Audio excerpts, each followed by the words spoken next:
नमस्ते दोस्तों, मैं अंजलि हूँ और मेरी उम्र अभी 24 साल की है, लेकिन मेरा शरीर पूरी तरह से एक जवान लड़की जैसा है। मेरी शादी अभी 1 साल पहले हुई है और मेरी हाइट 4 फीट से ज्यादा है और मेरा संतारा का साइज भी गजब की है। लेकिन अब मुझे ऐसा लगता है कि ये खूबसूरती अब मेरे किसी काम की नहीं रह गई है। दोस्तों, मेरे पति विकास एक प्राइवेट बैंक के वरिष्ठ अधिकारी हैं। उम्र में मुझसे 12 साल बड़े हैं और उनकी नौकरी के कारण हम अपने छोटे से गांव से शहर में आ गए। मेरे सास ससुर अब भी गांव में ही रहते हैं। सच कहूं तो मैंने अपने पति से प्यार में नहीं, बल्कि उनकी सुरक्षित नौकरी और अच्छी कमाई देखकर शादी की थी। मैं शहर में रहना चाहती थी, अच्छे कपड़े पहनना चाहती थी, बड़े बड़े मॉल्स में शॉपिंग करना चाहती थी। मुझे लगता था कि पैसों से जीवन के सारे सपने पूरे हो सकते हैं। मैं गोरी चिट्टी हूँ, सभी मुझे सुंदर कहते हैं। मेरे लंबे काले बाल और बड़ी बड़ी आंखें सबका ध्यान खींचती हैं। लेकिन मेरा पति विकास, वो दिखने में बिल्कुल साधारण है। रंग सांवला, कद छोटा और थोड़े मोटे भी हैं। जब हम साथ चलते हैं तो लोग हैरानी से देखते हैं कि हम दोनों एक साथ कैसे हैं। हमारा फ्लैट शहर के अच्छे इलाके में है। कोई सास ससुर का झंझट नहीं, कोई रिश्तेदारों की दखलंदाजी नहीं। बस मैं और मेरे पति। सब कुछ वैसा ही था जैसा मैंने सोचा था। बस एक चीज को छोड़कर, मेरे पति। मुझे उनकी शक्ल पसंद नहीं थी, उनका स्पर्श अच्छा नहीं लगता था। एक शाम मैं टीवी देख रही थी जब मेरा पति विकास घर आए। उनके साथ एक लंबा तगड़ा सुंदर युवक था। अंजलि, ये है राहुल, मेरे मामा का लड़का। आईटी की पढ़ाई पूरी करके अब यही नौकरी करेगा। जब तक इसका कोई अच्छा ठिकाना नहीं मिल जाता, ये यहीं रहेगा। मेरे पति ने परिचय कराया। राहुल ने झुककर नमस्ते किया। उसके चेहरे की एक झलक ने मेरे दिल की धड़कन बढ़ा दी। सांवले रंग के बावजूद उसका शारीरिक सौष्ठव, चौड़े कंधे, सघन भौहें और गहरी आंखें किसी को भी मोहित कर सकती थीं। मैंने हाथ बढ़ाकर अभिवादन करना चाहा, लेकिन उसने बस दूर से ही हाथ जोड़कर नमस्ते भाभी कहा। मैंने कहा, अरे, तुम यहाँ आराम से रहो। वैसे भी विकास दिन भर बाहर रहते हैं, मुझे भी घर पर बोरियत होती है। राहुल के आने से मेरा भी वक्त अच्छा बीतेगा। फिर मेरे पति ने राहुल को घर के पीछे वाले कमरे में ठहराया और मुझसे कहा, अंजलि, राहुल बहुत शर्मीला है। जो भी जरूरत हो तुम्हें ही पूछना होगा। मैं तो दिन भर ऑफिस में रहता हूँ। मैंने मन ही मन सोचा, फिक्र मत करो, मैं इसका अच्छे से ख्याल रखूंगी। अगली सुबह मैं जल्दी उठकर नहाई धोई और अपने सबसे अच्छे सूट में तैयार हुई। बालों को खुला छोड़ा, हल्का मेकअप किया और थोड़ा परफ्यूम भी लगाया। जब मैं लिविंग रूम में पहुंची तो राहुल योगा कर रहा था। उसका फिट शरीर, पसीने से चमकता चेहरा और मजबूत बाहें देखकर मेरा मन विचलित हो गया। जैसे ही उसकी नजर मुझ पर पड़ी, वह तुरंत उठा और टी शर्ट पहनकर गुड मॉर्निंग भाभी कहकर अपने कमरे की तरफ बढ़ गया। मैंने सोचा, अरे, ये तो मुझे देखता ही नहीं। फिर मैंने खुद को संभाला और अपने आकर्षण पर भरोसा रखते हुए खास नाश्ता बनाया, पनीर पराठे और दही। जब विकास और राहुल नाश्ता करने बैठे तो मैं भी उनके साथ बैठ गई। मैंने जानबूझकर अपनी कुर्सी राहुल के पास रखी, लेकिन उसने सिर झुकाए अपना नाश्ता किया और मेरी ओर देखने से भी बचता रहा। राहुल, नाश्ता कैसा लगा? मैंने मुस्कुराते हुए पूछा। बहुत अच्छा भाभी, आपका बहुत बहुत धन्यवाद, वह शर्माते हुए बोला और जल्दी से अपने कमरे में चला गया। थोड़ी देर बाद विकास और राहुल दोनों बाहर जाने के लिए तैयार हुए। राहुल, पहले दिन से ही कॉलेज जा रहे हो? मैंने पूछा। हाँ भाभी, कॉलेज तो जाना ही होगा, साथ ही अपने रहने का इंतजाम भी देखना है, उसने बिना मेरी तरफ देखे जवाब दिया। दोनों के जाने के बाद मैं दिन भर राहुल के ख्यालों में खोई रही। मुझे समझ नहीं आ रहा था कि वह मुझसे इतना दूर क्यों रहता है। क्या मैं उसे आकर्षित नहीं करती? शाम को मैंने अपनी सबसे खूबसूरत लाल साड़ी पहनी, बालों को स्टाइलिश अंदाज में बांधा, काजल और लिपस्टिक लगाई, कानों में झुमके और गले में सुंदर हार पहना। सच कहूं तो इतनी सज धज मैंने अपने पति के लिए कभी नहीं की थी। जब मेरे पति और राहुल घर लौटे तो मेरे पति विकास मुझे देखकर खुश हो गए। वाह अंजलि, आज तो बहुत सुंदर लग रही हो। क्या बात है? विकास ने मेरी तारीफ की, लेकिन जिसके लिए मैं इतनी सजी धजी थी, उसने मेरी तरफ एक बार भी नहीं देखा। राहुल अंदर आते ही सीधे अपने कमरे में चला गया। अंजलि, तुम इतनी खूबसूरत लग रही हो। चलो, आज बाहर डिनर करते हैं, मेरे पति ने उत्साह से कहा। लेकिन मेरा मूड खराब हो चुका था। नहीं, मुझे सिरदर्द हो रहा है।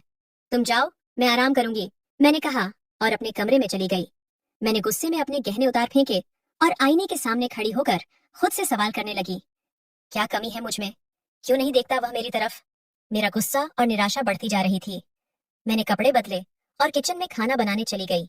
मेरे मन में एक ही विचार था, किसी भी तरह राहुल को अपनी ओर आकर्षित करना है। अगले 5-6 दिनों में मेरी हालत और भी बुरी हो गई। राहुल मेरी मौजूदगी में जैसे असहज होने लगा था। जितना मैं उसके करीब जाने की कोशिश करती, वह उतना ही दूर भागता। मैं अपने बालों को खुला रखती, सुंदर सुंदर सूट और साड़ियां पहनती, मनमोहक इत्र लगाती, लेकिन वह मुझे ऐसे देखता जैसे मैं कोई दीवार हूं। एक दिन मैंने अपने पति से पूछा, राहुल का कहीं और रहने का इंतजाम हुआ क्या? हाँ, वो हॉस्टल में जगह ढूंढ रहा है, शायद अगले हफ्ते तक चला जाएगा, मेरे पति ने बताया। ये सुनते ही मेरे माथे पर चिंता की लकीरें उभर आईं। बस एक हफ्ता, अगर राहुल चला गया तो मैं उसे कैसे पाऊंगी? मुझे जल्द ही कुछ करना होगा, वरना वह मेरी जिंदगी से हमेशा के लिए दूर हो जाएगा। अगले दिन सुबह जब मेरा पति ऑफिस चले गए, मैंने एक योजना बनाई। मैं छत पर गई और वापस आते वक्त सीढ़ियों से जानबूझकर फिसल गई। मेरी चीख सुनकर राहुल दौड़ता हुआ आया। भाभी, क्या हुआ? आप ठीक तो हैं? उसके चेहरे पर वास्तविक चिंता थी। राहुल, मेरा पैर बहुत दर्द हो रहा है, मैंने दर्द से कराहते हुए कहा। राहुल ने बिना किसी हिचक के मुझे अपनी बाहों में उठा लिया और नीचे ले गया। उसकी छाती से लगकर मेरा दिल जोरों से धड़क रहा था। उस वक्त मैं चाहती थी कि यह पल कभी खत्म ना हो। मेरा पति को फोन करके राहुल मुझे तुरंत अस्पताल ले गया।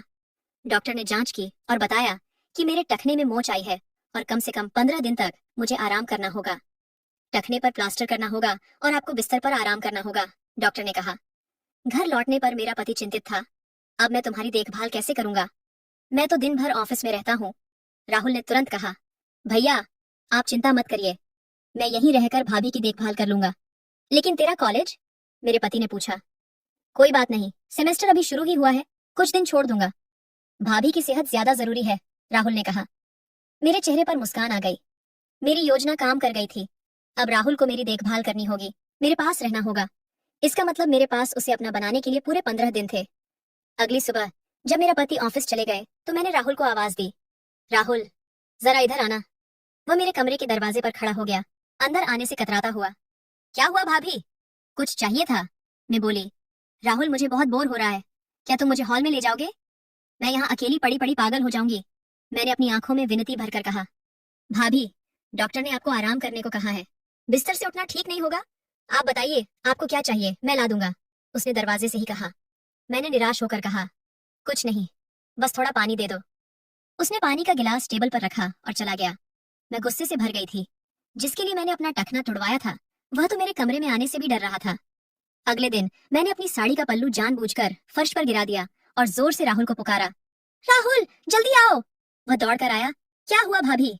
मैं अपने बिस्तर से उतरने की कोशिश कर रही थी, लेकिन पैर में दर्द है, मदद करोगे? मैंने अपना हाथ उसकी ओर बढ़ाया। राहुल ने मेरी तरफ देखा, फिर मेरे हाथ को थामा और मुझे सहारा देने के लिए अपना कंधा आगे किया। मैंने अपना हाथ उसके कंधे पर रखा और जानबूझकर उसके करीब खींच गई। मेरा शरीर उसके शरीर से सट गया। मेरे बाल उसके चेहरे को छू रहे थे। मुझे उसकी सांसें तेज होती महसूस हुई।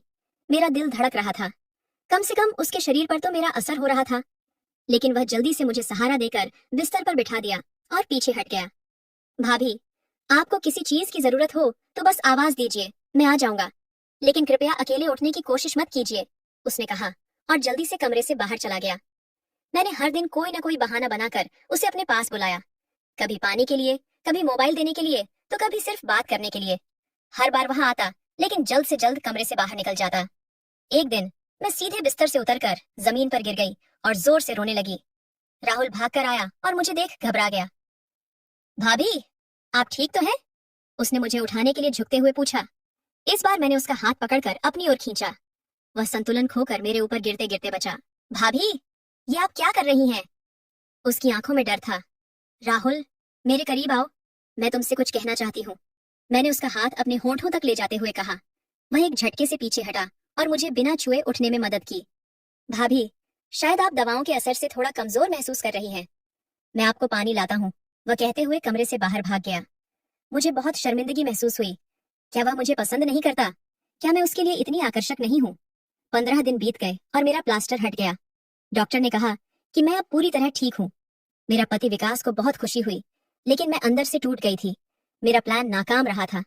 फिर एक दिन विकास ने बताया, राहुल के लिए एक अच्छा हॉस्टल मिल गया है, वह कल से वहीं शिफ्ट हो जाएगा। मैं अंदर से कांप गई। बस एक दिन, अब तो मुझे कुछ बड़ा ही करना होगा। उस रात मेरे पति के ऑफिस से फोन आया कि उसे देर हो जाएगी। घर में सिर्फ मैं और राहुल थे। ये मेरा आखिरी मौका था। मैंने अपना सबसे आकर्षक नाइट सूट पहना, जो मेरे शरीर की हर लकीर को उभारता था। बालों को खुला छोड़ा और इत्र लगाया। फिर राहुल के कमरे का दरवाजा खटखटाया। हाँ भाभी, आइए, राहुल ने अंदर से कहा। मैं अंदर गई तो देखा वह अपना सामान बैग में रख रहा था। राहुल, मैं तुम्हारे लिए खाना लाई हूँ, मैंने प्लेट उसकी ओर बढ़ाते हुए कहा। उसने सिर उठाकर मुझे देखा और तुरंत नजरें झुका लीं। भाभी, प्लेट वहीं टेबल पर रख दीजिए, मैं थोड़ी देर में खा लूंगा, उसने बिना मेरी तरफ देखे कहा। अरे, अब क्या पैक कर रहे हो? इतनी जल्दी क्या है? कुछ दिन और रुक जाओ, मैंने उसके करीब जाते हुए कहा। नहीं भाभी, कल मेरा कॉलेज शुरू हो रहा है और हॉस्टल में जगह भी मिल गई है, उसने मुझसे दूर खिसकते हुए कहा। मैंने जानबूझकर खाने की प्लेट गिरा दी। अरे, माफ करना, मैंने झुकते हुए कहा और पास जाकर उसका हाथ पकड़ लिया। राहुल, तुम नहीं समझते, मैंने उसकी आंखों में देखते हुए कहा। राहुल ने अपना हाथ छुड़ाया और कुछ कदम पीछे हट गया। भाभी, प्लीज, ऐसा मत कीजिए, भैया के प्रति मेरी बहुत इज्जत है, मैं कल सुबह ही यहाँ से चला जाऊंगा, उसने दृढ़ता से कहा।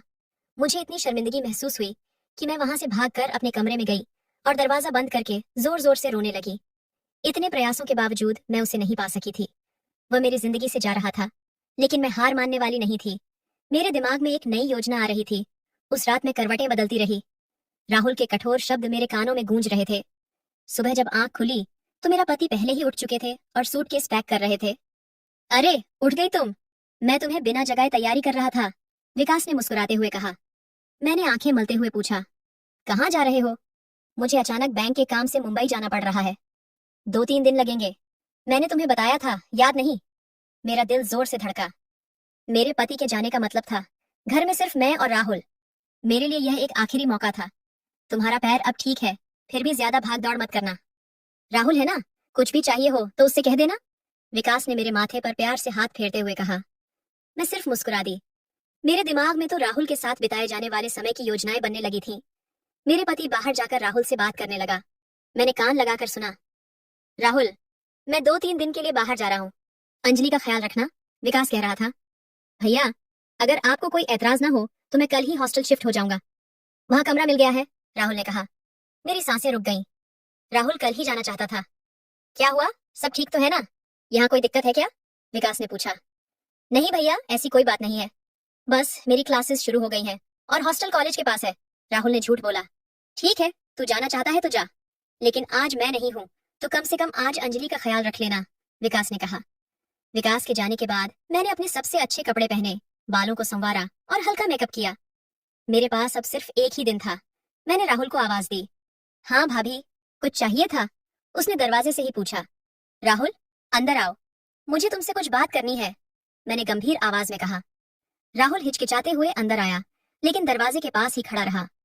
सुनिए राहुल, मैं सीधे मुद्दे पर आती हूँ, मैंने अपनी आवाज में आत्मविश्वास भरकर कहा।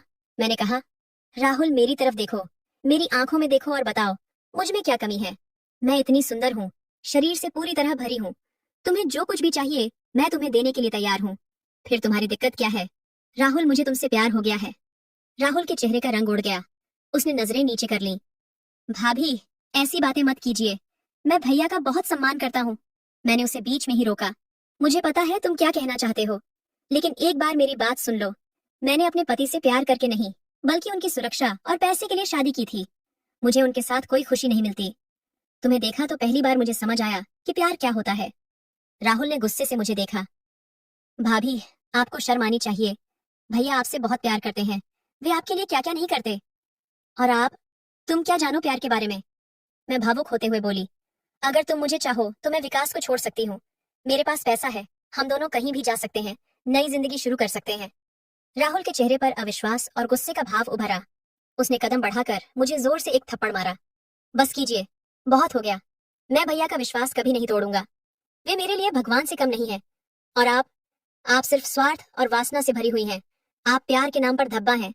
मेरे गाल पर थप्पड़ का निशान था, लेकिन उससे ज्यादा मेरे अहंकार को चोट पहुंची थी। तुम्हें यह सब महंगा पड़ेगा, मैंने कड़वाहट से कहा। मुझे धमकी मत दीजिए भाभी, मैं कल सुबह ही यहाँ से चला जाऊंगा, राहुल ने कहा और कमरे से बाहर चला गया। रात होने तक मैंने अपनी हार नहीं मानी। मैंने अपने पास रखी एक्स्ट्रा चाबी उठाई और रात के 12 बजे, जब घर में सन्नाटा था, चुपके से राहुल के कमरे का दरवाजा खोला। कमरे में अंधेरा था। मैं धीरे धीरे उसके बिस्तर की तरफ बढ़ी। वह गहरी नींद में था। मैंने चादर उठाकर उसके बगल में लेट गई और उसे अपनी बाहों में भर लिया। अचानक बत्ती जल उठी और मैं चौंक गई। दरवाजे पर राहुल खड़ा था। मैंने घबराकर अपने बगल में देखा तो पाया कि मैंने जिसे गले लगाया था वह राहुल नहीं, विकास मेरा पति था। विकास, तुम तो मुंबई गए थे ना? मेरी आवाज कांप रही थी। विकास उठकर बैठ गया, उसके चेहरे पर अजीब सी मुस्कान थी। नहीं अंजलि, मैं कहीं नहीं गया था, ये सब एक नाटक था, विकास ने शांत स्वर में कहा। क्या मतलब? मैं समझ नहीं पा रही थी। मतलब ये कि राहुल मुझे पहले ही दिन से बता रहा था कि तुम उसके साथ क्या कर रही हो। पहले तो मुझे यकीन नहीं हुआ, मैंने उस पर ही शक किया, लेकिन फिर मैंने तुम्हारी करतूतें अपनी आंखों से देखी। मेरा पति ने कहा। राहुल, लाइट जलाओ, विकास ने आवाज दी। पूरे कमरे की लाइट जल गई और मैंने देखा कि एक कोने में एक कैमरा सेट किया गया था। हमने तुम्हारी हर हरकत रिकॉर्ड कर ली है अंजलि, तुम्हारा हर झूठ, हर साजिश, राहुल ने कहा। मैं अपमान और शर्म से भर गई। मेरे पैरों तले जमीन खिसक गई। मैं बेड से उतरकर भागना चाहती थी, लेकिन मेरे पैर जवाब दे गए। तुम सोचती हो कि तुम बहुत चालाक हो अंजलि, विकास ने कहा। तुमने सिर्फ मेरे पैसों के लिए मुझसे शादी की और फिर मेरे भरोसे और प्यार का मजाक उड़ाया, लेकिन मैं इतना भी बेवकूफ नहीं हूँ जितना तुम समझती हो। विकास, मैं माफी चाहती हूँ। ये सब, मैं हिचकियां लेते हुए कहने लगी। बस करो अपना नाटक, मेरा पति ने गुस्से से कहा। आज रात यहीं सो लो, कल सुबह तक मैं चाहता हूँ कि तुम अपना सामान बांध लो और इस घर से चली जाओ। मैं तुम्हारे लिए तलाक के कागजात भेज दूंगा। विकास और राहुल दोनों कमरे से बाहर निकल गए और मुझे अकेला छोड़ दिया। मैं फर्श पर बैठकर रोने लगी। मैंने अपने आप से क्या किया था? मैंने एक अच्छे इंसान की जिंदगी बर्बाद कर दी थी, जो मुझसे सच्चा प्यार करता था, सिर्फ अपनी वासना और अहंकार के चलते। अब मेरे पास कुछ भी नहीं बचा था, न पैसा, न प्यार, न सम्मान, बस पछतावा और अपमान। सुबह होते ही मैंने अपना सामान पैक किया और विकास के घर से हमेशा के लिए निकल गई। मैं नहीं जानती थी कि मैं कहाँ जाऊंगी, लेकिन मैं जानती थी कि मेरी जिंदगी अब कभी पहले जैसी नहीं होगी। प्यार सिर्फ सुंदरता और पैसों पर नहीं टिकता, ये मुझे बहुत देर से समझ आया था। दोस्तों, कभी कभी हम लालच में आकर जो पास है उसकी कीमत नहीं समझते। अंजलि ने अपने स्वार्थ और वासना के चलते एक अच्छे रिश्ते को खो दिया। प्यार का असली मतलब सिर्फ पैसा या शारीरिक आकर्षण नहीं होता, बल्कि सम्मान, विश्वास और समझदारी होती है। दोस्तों, आपको यह कहानी कैसी लगी? कृपया अपने विचार साझा करें। अगर आपको यह कहानी पसंद आई तो इसे लाइक और शेयर करें। ऐसी ही और कहानियों के लिए हमारे चैनल को सब्सक्राइब करें और बेल आइकन दबाना न भूलें। धन्यवाद।